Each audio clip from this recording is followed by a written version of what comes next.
Hello students, chemistry में solution अपना जो टॉपिक चल रहा था, सॉल्यूशन वाला चैप्टर चल रहा था, उसमें आज अपन नया टॉपिक जो स्टार्ट करने जा रहे हैं वो है कोलिगेटिव प्रॉपर्टीज यानी आनुसंख्यक गुणधर्म। मैं एसके चौधरी आप सभी को नमस्कार करता हूं और स्वागत है आपका बहुत बहुत पीसी स्टडी पॉइंट पर, जहां आज अपन आनुसंख्यक गुणधर्म यानी कोलिगेटिव प्रॉपर्टीज के बारे में स्टडी करने वाले और फर्स्ट जो कोलिगेटिव प्रॉपर्टीज है उसके बारे में आज अपन डिस्कशन करेंगे। सबसे पहले आप ये समझिए कि आनुसंख्यक गुणधर्म होते क्या है। सबसे पहले आप इनकी डेफिनेशन को समझेंगे कि आनुसंख्यक गुणधर्म किसे कहते हैं, तो वो आप इसके नाम से समझ सकते हैं एकदम से इजी वे में। देखिएगा कैसे आनुसंख्यक गुणधर्म। देखो, जब आप विलयन बनाते हो तो विलयन बनाते समय अपन दो कंपोनेंट मिलाते हैं, विलायक और विलेय। इन दोनों को मिलाकर के विलयन का निर्माण करते हैं। अब विलयन में कुछ ऐसे प्रॉपर्टीज होते हैं, कुछ ऐसे गुण होते हैं जो केवल विलेय पदार्थ के कणों की संख्या पर डिपेंड करते हैं। किसके कणों की संख्या? विलेय पदार्थ के कणों की संख्या, और उसी को कहते हैं अणुसंख्यक गुणधर्म। देखो, नाम से पता चल रहा है अणुओं की संख्या, अणुसंख्यक यानी अणुओं की संख्या पर डिपेंड करने वाले गुण।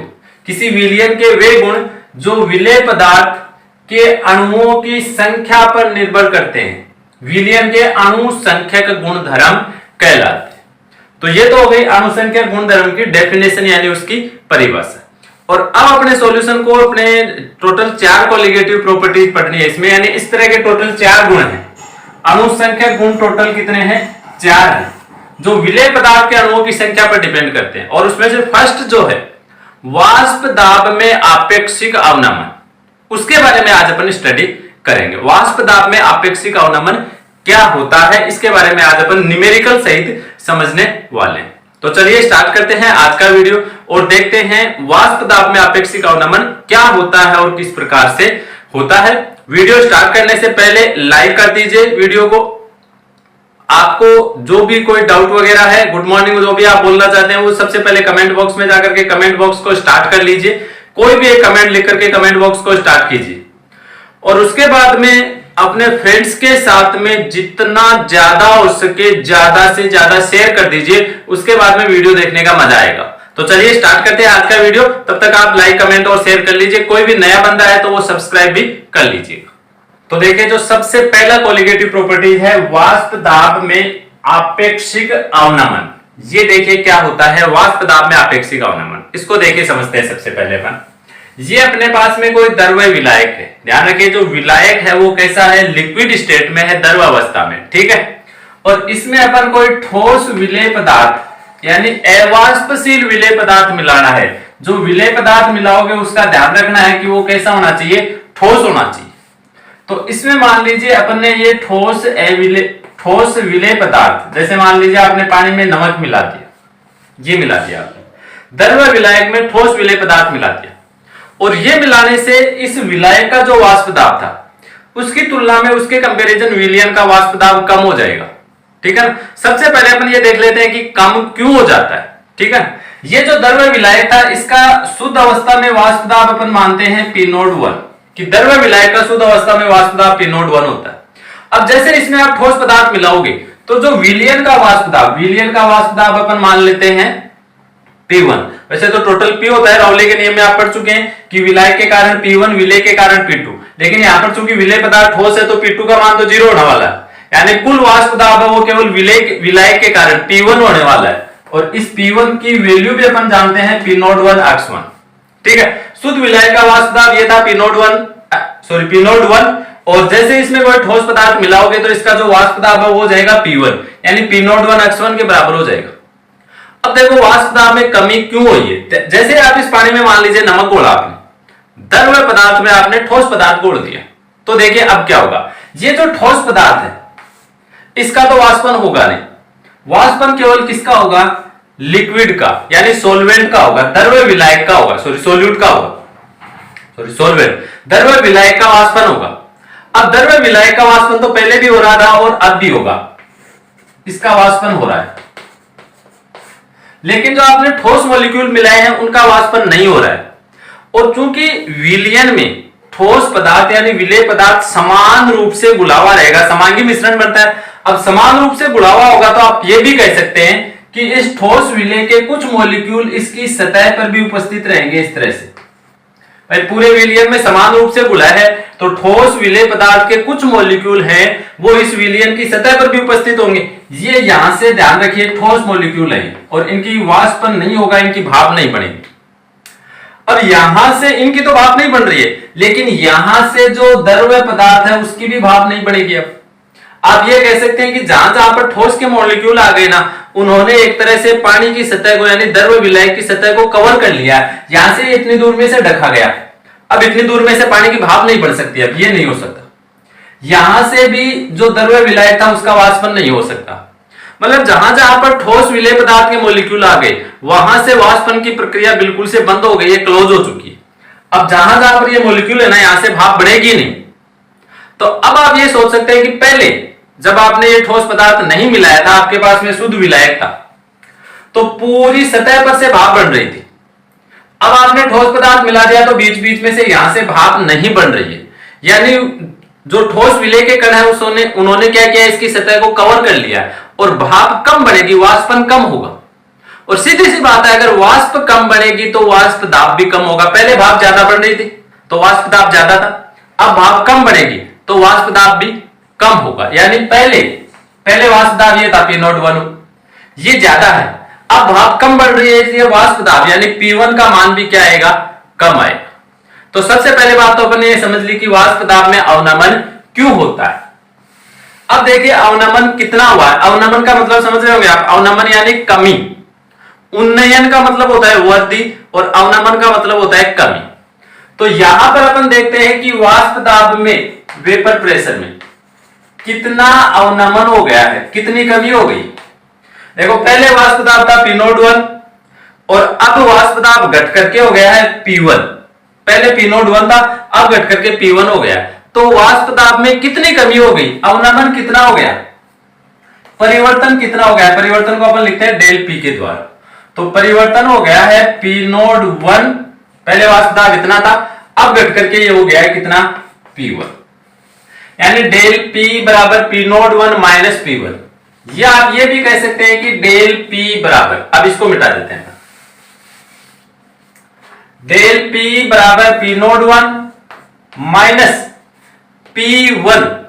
P1 की जगह आप मान रख सकते हैं P01 x1, या आप कह सकते हैं कि डेल P बराबर, यहां से आप P01 को कॉमन ले लीजिए, दोनों में से P01 को कॉमन ले लिया तो यहां पर तो बच गया 1 माइनस ये बच गया x1, यानी डेल P बराबर P01 और 1 माइनस x1 को आप लिख सकते हैं x2।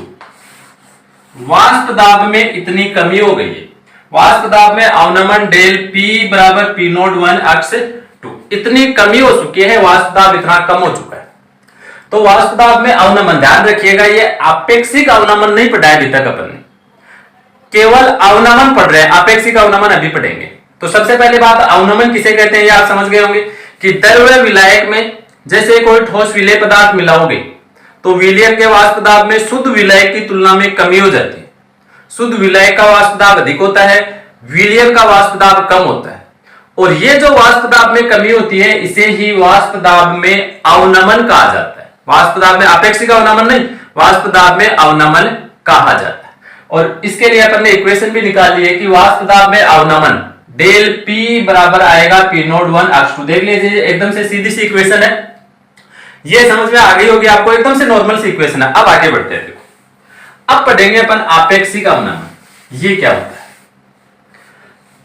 यहां से देखिए ये जो इक्वेशन है इसी को आगे बढ़ा रहा हूं मैं। इस इक्वेशन को आप ऐसे भी लिख सकते हैं कि डेल P अपॉन P01 बराबर x2। इस P01 को आप इधर ला सकते हैं, तो डेल P अपॉन P01 बराबर हो जाएगा x2, और इसी को कहते हैं वाष्प दाब में आपेक्षिक अवनमन। डेल P ये तो है वाष्प दाब में अवनमन, और डेल P और P01 का रेशियो, इन दोनों का अनुपात है, इन दोनों का अनुपात कहलाता है वाष्प दाब में आपेक्षिक अवनमन। ध्यान रखिएगा। तो वाष्प दाब में आपेक्षिक अवनमन को परिभाषित कैसे करेंगे, किसी द्रव्य विलायक में ठोस विलेय पदार्थ मिलाने पर वाष्प दाब में होने वाली कमी, ये वाष्प दाब में कमी तो है ना, वाष्प दाब में होने वाली कमी या वाष्प दाब में अवनमन तथा शुद्ध विलायक के वाष्प दाब का अनुपात, वाष्प दाब में अवनमन तथा शुद्ध विलायक के वाष्प दाब का अनुपात उस विलयन में वाष्प दाब में आपेक्षिक अवनमन कहलाता है। और इसकी वैल्यू बराबर किसके होती है? x2 के बराबर होती है। x2 यानी विलेय की मोल अंश, ठीक है, ये होता है। ये आ गया वाष्प दाब में अवनमन और यह आ गया वाष्प दाब में आपेक्षिक अवनमन। और अब अपन वाष्प दाब आपेक्षिक अवनमन का विलेय के अणु भार के साथ में संबंध स्थापित करेंगे। न्यूमेरिकल निकालने के लिए यानी जो इक्वेशन चाहिए ना, वो इक्वेशन तैयार करेंगे।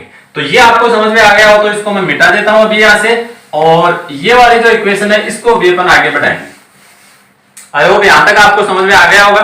समझ में आ रहा है तो साथ साथ में कमेंट करके बताते जाइएगा मुझे। किसी ने अभी तक लाइक नहीं किया तो फटाफट लाइक कर दीजिए, अपने फ्रेंड्स के साथ में शेयर, आई होप आपने सबने कर दिया होगा। फिर भी कोई फ्रेंड आपको धीरे धीरे जो आप किसी फ्रेंड को पहले भूल गए थे अभी याद आया तो उसके साथ में अभी आप शेयर कीजिए। जैसे जैसे आपको फ्रेंड्स याद आते जाए उनके साथ में शेयर भी करते जाइएगा। आगे बढ़ते हैं, देखिए वाष्प दाब में आपेक्षिक अवनमन बराबर x2। तो x2 का मान रख देते हैं अपन। तो आप लिखोगे del P upon P naught 1 बराबर x2 का मान, चलो मैं यहीं पर रख देता हूं x2 बराबर आप लिखोगे N2 बटे N1 प्लस N2। ये हो गया x2। भाई विलेय की मोल अंश बराबर विलेय के मोल बटे कुल मोल। अब देखो जब आप विलयन बनाते हो तो विलायक तो मिलाते हो बहुत सारा और विलेय मिलाते हैं थोड़ा सा। विलायक, ये तो विलायक के मोल है, ये विलेय के मोल, तो विलायक के मोल तो बहुत सारे मिलाएंगे और ये मिलाएंगे थोड़ा सा। यानी अपन ये कह सकते हैं कि N1 is very very greater than होगा N2। ध्यान रखना N1 की वैल्यू है वो N2 के सामने बहुत बड़ी है, तो N1 के सामने अपन N2 को नगण्य मान सकते हैं। तो मैं ये इस N1 के सामने इस N2 को मान लेता हूं नगण्य, तो ये अपने पास में बच जाएगा N2 बटे N1। इस N2 को नगण्य मान लिया मैंने।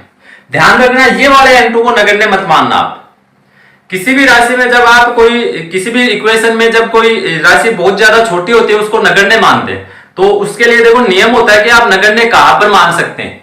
वो राशि जहां पर ऐड हो रही है यानी जुड़ रही है या घट रही है, केवल वहीं पर उसको नगण्य मान सकते हैं। ध्यान रखिएगा ये चीज हमेशा।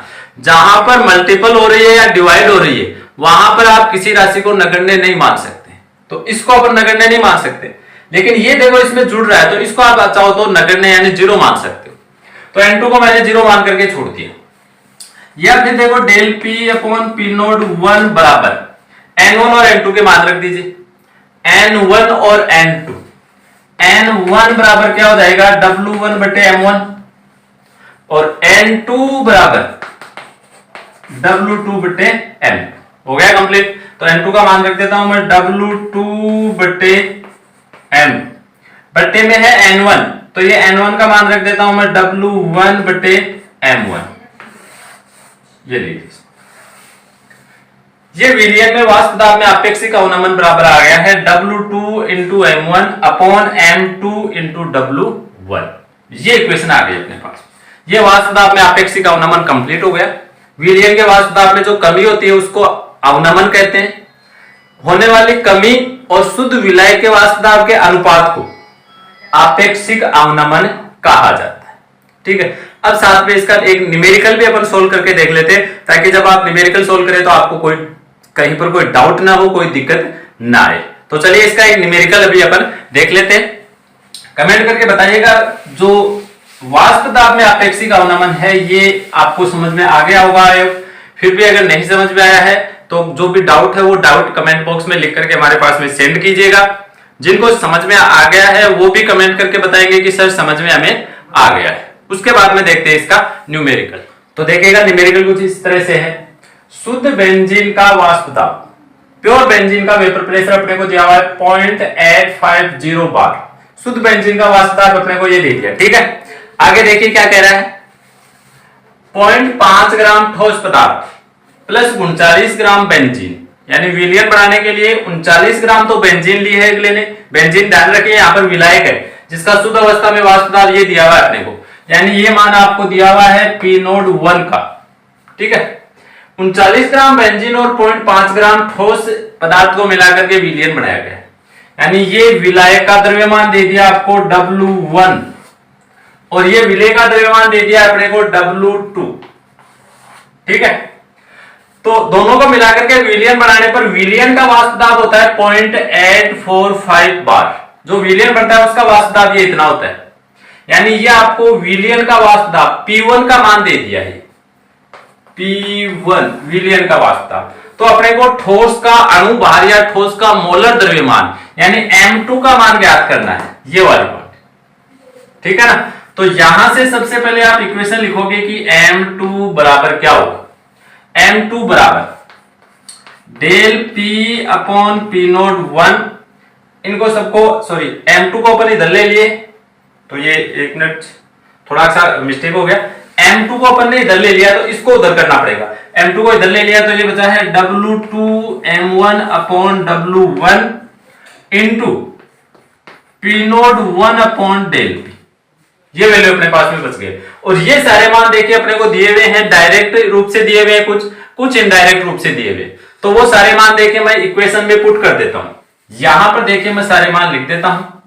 तो M2 बराबर देखिए क्या हो जाएगा, W2, W यानी वेट और 2 यानी विलेय। विलेय का वेट कितना है 0.5 ग्राम, 0.5 इंटू M1, 1 यानी विलायक, M यानी अणुभार, विलायक का अणुभार वो इसमें आपको कहीं पर भी दिया हुआ नहीं है। विलायक कौन है, बेंजीन, और बेंजीन का फॉर्मूला होता है C6H6।